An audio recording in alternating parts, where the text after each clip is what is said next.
ಸೌಜನ್ಯಳ ಅಪಹರಣವನ್ನು ನಾನು ನೋಡಿದ್ದೀನಿ ಅಂತ ಹೇಳುವಂಥದ್ದು ಅದು ಇವತ್ತು ಚಿನ್ನಯ್ಯ ಬಂದ ಮೇಲೆ ಬಂದಿರುವಂಥ ಸಾಕ್ಷಿ ಅಲ್ಲ. ಈಗಾಗಲೇ 1 ವರ್ಷದಿಂದನೇ 2 ವರ್ಷದಿಂದನೇ ಬಂದಿದ್ದರು. ಬಟ್ ನಾವು ಅದನ್ನು ಅವತ್ತು ಯಾವುದೇ ಕಾನೂನಿನ ಪ್ರಕ್ರಿಯೆಗಳು ಇಲ್ಲದೆ ಇರೋ ಕಾರಣ ನಾವು ಅದನ್ನು ಹೆಚ್ಚು ಮುನ್ನೆಲೆಗೆ ತಂದಿರಲಿಲ್ಲ. ಈ ಒಂದು ಸೌಜನ್ಯ ಪ್ರಕರಣಕ್ಕೂ ಈ ಒಂದು ಭೀಮಾ ಯಾನೆ ಚೆನ್ನಯ್ಯ ಅನ್ನುವಂತಹ ವ್ಯಕ್ತಿಗೂ ನೇರವಾದಂತಹ ಸಂಬಂಧ ಇದೆ ಎನ್ನುವಂತಹ ಕುರುಹುಗಳು ಇವಾಗ ಹೊರಗಡೆ ಬರ್ತಾ ಇರುವಂಥದ್ದು. ಗಿಡುಗನ ಜೊತೆ ಸೆಡೆಸುತ್ತ ಗಿಣಿ ನರಳಿತು ಪ್ರತಿಕ್ಷಣವೂ ಅನುಭವಿಸುತ್ತ ನರ ನರ ನರಕ.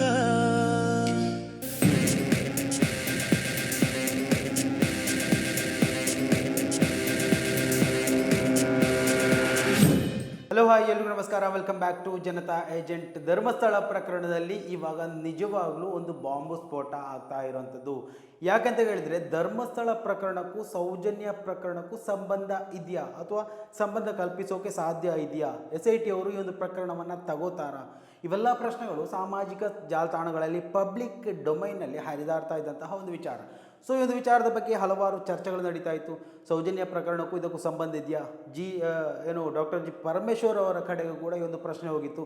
ಸೌಜನ್ಯ ಪ್ರಕರಣ ಕೂಡ ಇದರಲ್ಲಿ ತನಿಖೆ ಮಾಡ್ತೀರಾ ಅನ್ನುವಂತಹ ಪ್ರಶ್ನೆಯನ್ನು ಕೇಳಲಾಗಿತ್ತು. ಆವಾಗ ಈ ಒಂದು ಆದೇಶವನ್ನು ನಾವು ನೋಡಿಕೊಂಡ್ರೆ ಕೆಲವೊಂದು ವಿಚಾರಗಳನ್ನು ನಾವು ಮೊದಲೇ ಸ್ಪಷ್ಟಪಡಿಸ್ಬೋದು. ಅಂದರೆ ಈ ಒಂದು SIT ತನಿಖೆಯ ಉದ್ದೇಶ ಯಾವ ರೀತಿಯಲ್ಲಿ ಆದೇಶ ಹೊರಪಡಿಸಿದ್ದಾರೆ, ಆ ಒಂದು ಲೆಟರ್ ಹೆಡ್ನಲ್ಲಿ ಏನಿತ್ತು ಅನ್ನೋದನ್ನು ನಾವು ನೋಡ್ಕೊಂಡಿದ್ರೆ ಈ ಒಂದು ವಿಚಾರದಲ್ಲಿ ಒಂದು ಕನ್ಫ್ಯೂಷನ್ಸ್ಗಳು ನಮ್ಮನ್ನು ನಿವಾರಣೆ ಮಾಡಿಸುತ್ತೆ. ಅದು ಯಾವ ರೀತಿಯಲ್ಲಿ ಅಂತ ಕೇಳಿದರೆ, ಈ ಒಂದು ಆದೇಶವನ್ನು ರಾಜ್ಯ ಸರ್ಕಾರ ಅಥವಾ ಮುಖ್ಯಮಂತ್ರಿಗಳ ಒಂದು ನೇತೃತ್ವ ಕೊಟ್ಟಂಥ ಸಂದರ್ಭದಲ್ಲಿ ಏನು ಧರ್ಮಸ್ಥಳದಲ್ಲಿ ಹೂತು ಹಾಕಿದೆ ಎನ್ನಲಾದಂತಹ ಆ ಒಂದು ಪ್ರಕರಣದ ತನಿಖೆಯ ಜೊತೆಗೆ ಈ ಮೊದಲು ದಾಖಲಾದಂತಹ ಪ್ರಕರಣಗಳು, ಇನ್ನು ಮುಂದೆ ದಾಖಲಾಗುವಂತಹ ಪ್ರಕರಣಗಳು ಎಲ್ಲವೂ ಸೇರಿ SIT ತನಿಖೆ ಮಾಡಬೇಕು ಅಂತ ಆದೇಶವನ್ನು ಹೊರಡಿಸಿರುವಂಥದ್ದು. ಸೊ ಈ ಒಂದು ವಿಚಾರದ ಬಗ್ಗೆ ಸ್ಪಷ್ಟೀಕರಣ ಇನ್ನು ಯಾವುದೂ ವಿಚಾರದಲ್ಲಿ ಹೇಳಬೇಕಾಗಿಲ್ಲ. ಸೌಜನ್ಯ ವಿಚಾರಣ ಮಾಡುತ್ತಾ ಅಥವಾ ಬೇರೆ ವಿಚಾರ ಮಾಡುತ್ತಾ ಇದ್ಯಾವುದನ್ನು ಕೇಳಬೇಕಾದಂತಹ ಕ್ವಶನ್ಗಳೇ ಅಲ್ಲ. ಸೊ ಅಪ್ಡೇಟ್ ಮಾಹಿತಿ ಇರಲಿ ಅಂತ ನಾನು ನಿಮಗೆ ಹೇಳ್ತಾ ಇದ್ದೀನಿ. ಆದರೆ ಇವತ್ತು ನಾವು ಗಂಭೀರವಾಗಿ ಚರ್ಚೆ ಮಾಡಬೇಕಾದಂತಹ ಒಂದು ವಿಚಾರ ಏನಪ್ಪ ಅಂತ ಹೇಳಿದರೆ, ಒಡನಾಡಿ ಸಂಸ್ಥೆಯ ಸ್ಟ್ಯಾನ್ಲಿ ಹೇಳಿದಂತಹ ವಿಚಾರ. ಆ ಒಂದು ವಿಚಾರ ಮೊದಲೇ ಇತ್ತು, ಆದರೆ ಈ ಒಂದು ವಿಚಾರಕ್ಕೆ ಮತ್ತೆ ಪುಷ್ಟಿ ಕೊಡ್ತಾ ಇರುವಂತಹ ವಿಚಾರ ಏನಪ್ಪ ಅಂತ ಹೇಳಿದರೆ, ಇವಾಗ ಬುರುಡೆ ವಿಚಾರದಲ್ಲಿ ಒಂದು ರೀತಿಯಲ್ಲಿ ಎಲ್ಲವೂ ನಿವಾರಣೆ ಆಗ್ತಾ ಹೋಯಿತು. ಅಂದರೆ ಯಾರು ತಂದರು, ಯಾರು ಕೊಟ್ಟರು, ಎಲ್ಲರ ಮುಂದೆ ತೆರೆದಿಟ್ಟಂತಹ ಒಂದು ವಿಚಾರ. ಒಬ್ವಿಯಸ್ಲಿ ಒಂದು ವಿಠಲ್ ಗೌಡರ ನೇತೃತ್ವದಲ್ಲಿ ನಡೆದಂತಹ ಅಥವಾ ಗಿರೀಶ್ ಮಟ್ಟಣ್ಣವರು ಇನ್ಕ್ಲೂಡ್ ಆಗಿ ಜಯಂತ್ ಟಿ ಅವರು ಸೇರಿಕೊಂಡು ಭೀಮಾ ಎನ್ನುವಂತಹ ವ್ಯಕ್ತಿ ಬಂದಂತಹ ಸಂದರ್ಭದಲ್ಲಿ ಸಾಕ್ಷಿಗಳು ಬೇಕಲ್ವ? ಈ ಒಂದು ಪ್ರಕರಣ ಹಾಗೇ ಮುನ್ನೆಲೆಗೆ ಬರಲಿಕ್ಕೆ ಖಂಡಿತ ಸಾಧ್ಯ ಇಲ್ಲ. ಯಾವುದಾದ್ರೂ ಒಂದು ಸಾಕ್ಷಿಗಳು ಆಧಾರಗಳು ಇದ್ದರೆ ಮಾತ್ರ ಇಂತಹ ಒಂದು ಪ್ರಕರಣಗಳು ರಾಜ್ಯ ಸರ್ಕಾರ ಆಗಿರಲಿ, ಯಾವುದೇ ಪೊಲೀಸ್ ವ್ಯವಸ್ಥೆ ಕಾನೂನು ವ್ಯವಸ್ಥೆ ಇರಲಿ, ಒಂದು ಸುಖ ಸುಮ್ಮನೆ ಒಂದು ಹೀಗೆ ಹೇಳ್ತಾನೆ ಅಂತ ಹೇಳಿಬಿಟ್ರೆ ಅದನ್ನು ಸುಮ್ಮನೆ ತನಿಖೆಗೆ ಅಂತ ಆದೇಶ ಹೊರಡಿಸುವುದಿಲ್ಲ. ಆದರೆ ಒಂದು ಸ್ಪಷ್ಟವಾದಂತಹ ದಾಖಲೆಗಳು, ಸಾಕ್ಷಿಗಳು ಎದುರು ಕಂಡಿತು ಅಂತಲೇ ಮಾತ್ರ ಈ ಒಂದು ಪ್ರಕರಣಕ್ಕೆ ಒಂದು ಧೈರ್ಯ ಕೊಡೋದು ಮಾತ್ರವಲ್ಲ, ಈ ಒಂದು ಪ್ರಕರಣ ಒಂದೊಳ್ಳೆ ರೀತಿಯಲ್ಲಿ ತನಿಖೆಗೆ ಆದೇಶ ಬರುವಂಥದ್ದು. ಸೊ ಅದೇ ರೀತಿ ಆಗಿರುವಂಥದ್ದು.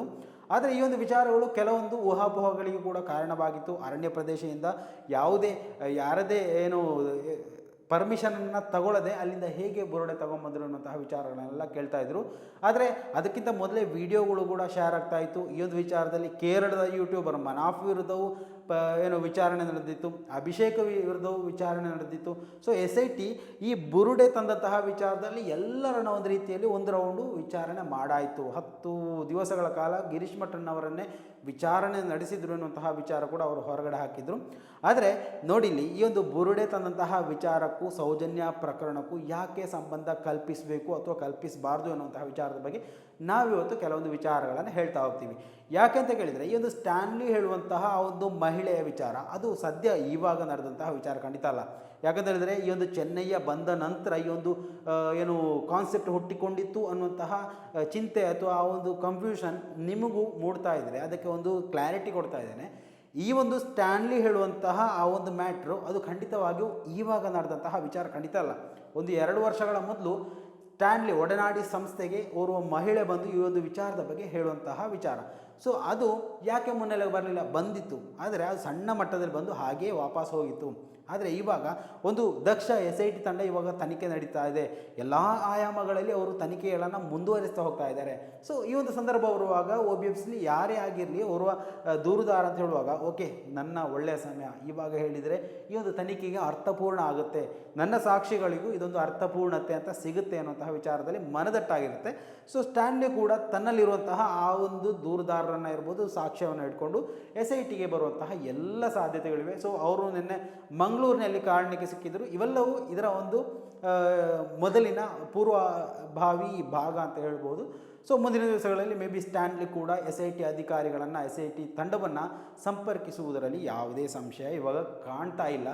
ಆದರೆ ಈ ಒಂದು ಪ್ರಕರಣ ಮತ್ತೆ ಹಾದಿ ತಪ್ಪುವುದು ಅಥವಾ ಹಾದಿ ತಿರುವನ್ನು ಪಡ್ಕೊಳ್ಳುವುದು ಯಾವಾಗ ಅಂತ ಕೇಳಿದರೆ, ಈ ಚೆನ್ನಯ್ಯ ಎನ್ನುವಂತಹ ವ್ಯಕ್ತಿ ಏನು ಬುರುಡೆ ಗ್ಯಾಂಗ್ ಅಂತ ಕರೀತಾರೆ, ಗಿರೀಶ್ ಮಠಣ್ಣವರು ಇರ್ಬೋದು, ಜಯಂತ್ ಟಿ ಇರ್ಬೋದು, ವಿಠಲ್ ಗೌಡರು ಇರ್ಬೋದು, ಮಹೇಶ್ ಶೆಟ್ಟಿ ತಿಮ್ಮರೋಡಿಯವರು ಇರ್ಬೋದು, ಏನು ಈ ಒಂದು ಬುರುಡೆ ಅನ್ನುವಂತಹ ಒಂದು ಸಂಕಲ್ಪವನ್ನು ಇಟ್ಟುಕೊಂಡು ಈ ಒಂದು ಕಾನ್ಸೆಪ್ಟನ್ನು ಮುನ್ನೆಲೆಗೆ ತಂದರು.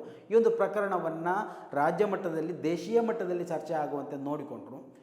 ಸೊ ಈ ಒಂದು ವಿಚಾರ ಅಂದರೆ ಧರ್ಮಸ್ಥಳ ಮತ್ತು ಸೌಜನ್ಯ ಪ್ರಕರಣಕ್ಕೆ ಮೊದಲೇ ನಂಟು ಇದೆ ಅಂತ ಗೊತ್ತಿದೆ. ಈ ಒಂದು ವಿಚಾರದಲ್ಲಿ ಯಾರೋ ಮಾಡಿದ್ದಾರೆ ಅನ್ನುವಂತಹ ಆರೋಪಿತ ವರ್ಗ ಅಲ್ಲಿ ಜೀವಂತವಾಗಿರುವಾಗಲೇ ಇಂತಹ ವಿಚಾರಗಳು ಮುನ್ನೆಲೆಗೆ ಬರುವಂತಹ ಸಂದರ್ಭದಲ್ಲಿ ಒಬ್ವಿಯಸ್ಲಿ ಅದೊಂದು ಚರ್ಚಾ ವಿಷಯ ಆಗೇ ಆಗುತ್ತೆ.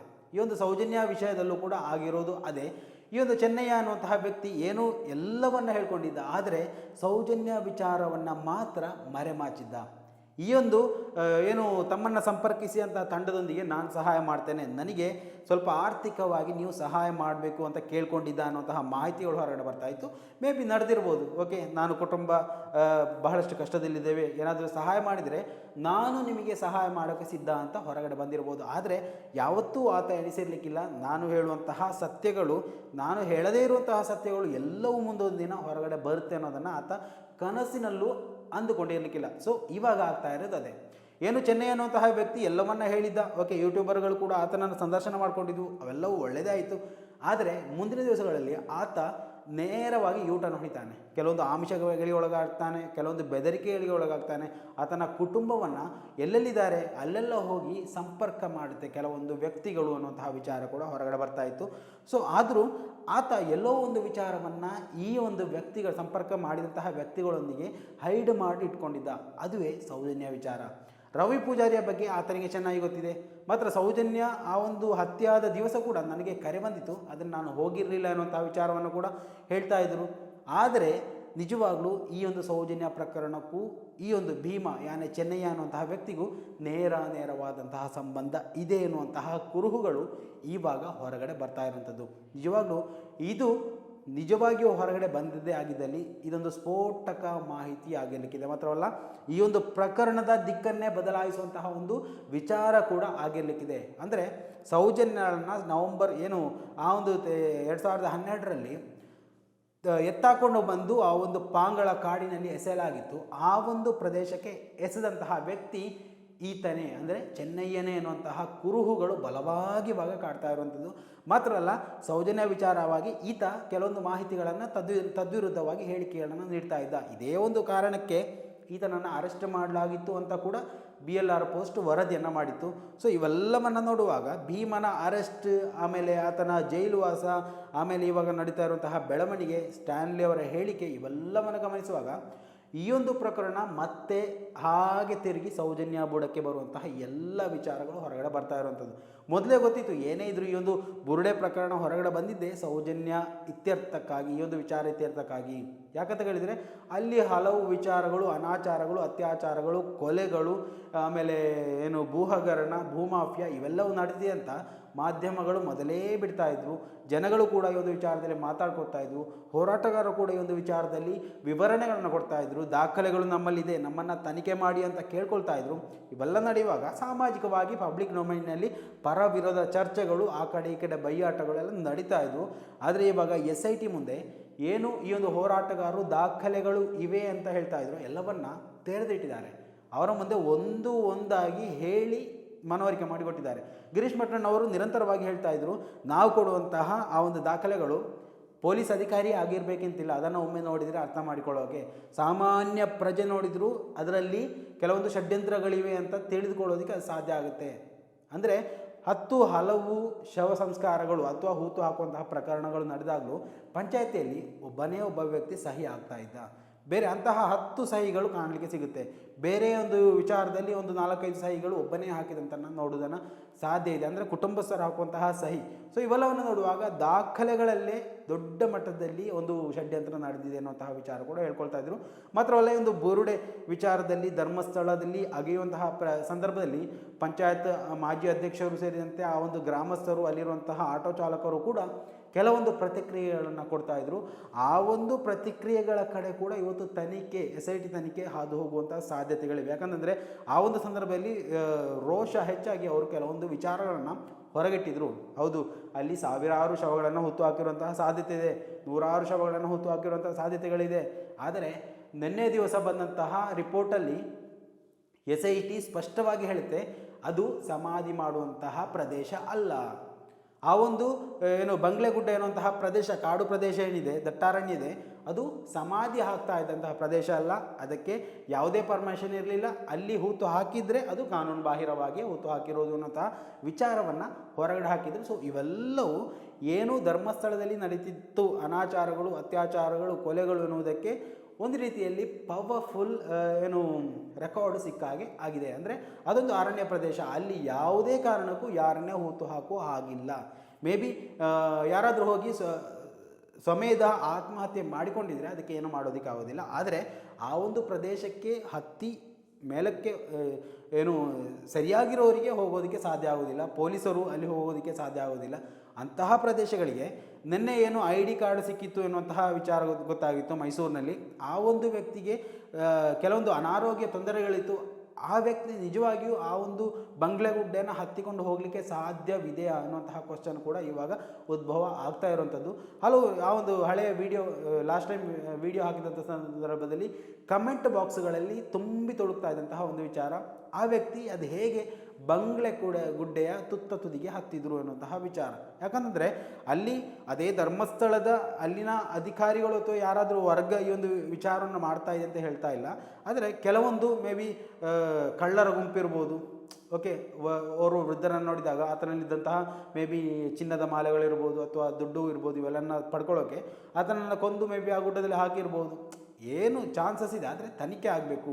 ಇದರಲ್ಲಿ ಯಾರನ್ನೂ ನಾವು ದೂರ್ತಾ ಇಲ್ಲ, ತನಿಖೆಯಿಂದ ಸ್ಪಷ್ಟ ಆಗಬೇಕು ಈ ಒಂದು ವಿಚಾರ ಅನ್ನುವಂತಹ ವಿಚಾರಗಳು ಹೋರಾಟಗಾರರು ಹೇಳ್ತಾ ಇರುವಂಥದ್ದು. ಇವಾಗ ಹಲವು ಆಯಾಮಗಳಲ್ಲಿ ಈ ಒಂದು ಪ್ರಕರಣ ತಿರುಗಿ ಹೋಗ್ತಾ ಇದೆ. ಕೊನೆಗೆ ಈ ಒಂದು ಪ್ರಕರಣ ಹೋಗಿ ಸೌಜನ್ಯ ಕಡೆಯೇ ವಾಲ್ತಾ ಇದೆ ಅನ್ನೋದಕ್ಕೆ ಇದೊಂದು ನಿದರ್ಶನ ಅಂತ ನಾನು ಹೇಳ್ತಾ ಇದ್ದೇನೆ ಅಷ್ಟೇ. ಯಾಕಂತ ಹೇಳಿದರೆ ಈ ಒಂದು ಪ್ರಕರಣದಲ್ಲಿ ನೋಡಿ, ಚೆನ್ನಯ್ಯ ಆರೋಪ ಮಾಡಿದಂತಹ ಕೆಲವೊಂದು ವಿಚಾರಗಳು, 164 ಹೇಳಿಕೆಗಳು, ಆಮೇಲೆ 183 ಹೇಳಿಕೆಗಳು, ಇವೆಲ್ಲವೂ ಯೂಟ್ಯೂಬರ್ಗಳಿಗೆ ನೀಡಿದ ಸಂದರ್ಶನದಲ್ಲಿ ಏನು ಹೇಳಿದಾರೋ ಅದೇ ಹೇಳಿದ್ದಾನೆ. ಆಮೇಲೆ ಆತ ತಿರುಗಿಸಿ ಹೇಳಿದಂತಹ ಹೇಳಿಕೆಗಳೆಲ್ಲವೂ ಆಮಿಷವೊಡ್ಡಿ ಅಥವಾ ಆತನನ್ನು ಬೆದರಿಸಿ ಅಥವಾ SIT ತನಿಖಾ ಅಧಿಕಾರಿಗಳೇ ಆತನ ಒಂದು ರೂಮಲ್ಲಿಟ್ಟು ಬೆದರಿಸಿದ್ದಾರೆ ಅನ್ನುವಂತಹ ವಿಚಾರ ಕೂಡ ಹೊರಗಡೆ ಬಂದಿತ್ತು. ಸೊ ಇವೆಲ್ಲವನ್ನು ನೋಡುವಾಗ ಇದರಲ್ಲಿ ಏನೋ ಒಂದು ತಿರುಮರೆ ನಡೆದಿದೆ. ಅದರ ಹಿಂದೆ ಯಾರು, ಆ ಒಂದು ಷಡ್ಯಂತ್ರದ ಹಿಂದೆ ಯಾರಿದ್ದಾರೆ, ಎಲ್ಲವನ್ನು ಕೂಲಂಕುಷವಾಗಿ ತನಿಖೆ ಮಾಡಬೇಕಾಗಿದೆ. ಸರ್ಕಾರ ಗೃಹ ಮಂತ್ರಿಗಳು ಹೇಳ್ತಾ ಇದ್ರು, ಈ ಒಂದು ವಿಚಾರದಲ್ಲಿ ಯಾರು ಷಡ್ಯಂತ್ರ ಮಾಡಿದರೂ ಕೂಡ ಅದನ್ನು ಕೂಡ ಬಯಲಿಗೆಳಿತೇವೆ ಅನ್ನುವಂತಹ ವಿಚಾರವನ್ನು ಹೇಳ್ತಾ ಇದ್ರು. ಸೊ ಆ ಒಂದು ವಿಚಾರದಲ್ಲಿ ವಿಶ್ವಾಸವಿರಿಸಿಕೊಂಡು ಇನ್ನೂ ಕೂಡ ಈ ಒಂದು ತನಿಖೆ ಒಳ್ಳೆ ರೀತಿಯಲ್ಲಿ ನಡೀತಾ ಇದೆ ಅಂತ ನೀವುಗಳು ಭಾವಿಸ್ತಾ ಇರುವಂಥದ್ದು. ಏನೇ ಆಗಲಿ, ಇವೆಲ್ಲವೂ ನಡೆದು ಕೊನೆಗೆ ಸೌಜನ್ಯ ಪ್ರಕರಣದಲ್ಲಿ ಒಂದು ಇತ್ಯರ್ಥ ಆಗುವವರೆಗಾದರೂ ಈ ಒಂದು ಪ್ರಕರಣ ಒಂದೊಳ್ಳೆ ರೀತಿಯಲ್ಲಿ ಈ ಒಂದು SIT ತನಿಖೆ ನಡೀತಾ ಹೋಗಲಿ ಅನ್ನೋದೇ ನಮ್ಮ ಆಶಾಭಾವನೆ. ಸ್ನೇಹಿತರೆ, ದಯವಿಟ್ಟು ನಿಮ್ಮ ಅಭಿಪ್ರಾಯಗಳನ್ನು ಕೂಡ ಕಮೆಂಟ್ ಮಾಡಿ. ಮುಂದಿನ ಮಾಹಿತಿಯೊಂದಿಗೆ ಮತ್ತೆ ಭೇಟಿಯಾಗೋಣ. ಅಲ್ಲಿವರೆಗೂ ನಮಸ್ಕಾರ.